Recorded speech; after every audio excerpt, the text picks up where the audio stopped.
Muling ipinamalas ng mga tauhan ng Police Regional Office Cordillera ang diwa ng Binnadang o Bayanihan matapos silang makiisa sa inilunsad na relief operation na tinaguriang Binnadang Cordillera para sa mga kababayan sa Cebu na matinding naapektuhan ng Bagyong Tino noong Nobyembre 4, 2025.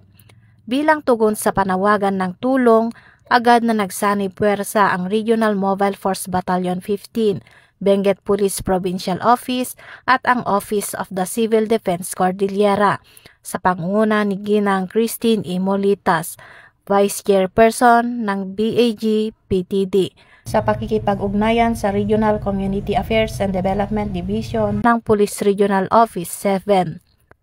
Sa pamamagitan ng naturang inisyatiba, matagumpay na nakalikom ng malaking bilang ng tulong ang mga kalahok na ahensya at grupo, kabilang na ang iba't ibang uri ng gulay, sako-sakong bigas, damit, bottled water at mga grocery items. Ang mga ito ay padadala sa Cebu bilang humanitarian aid para sa mga pamilyang nawalan ng tirahan at kabuhayan, bunsod ng matinding pagbaha at pagguho ng lupa.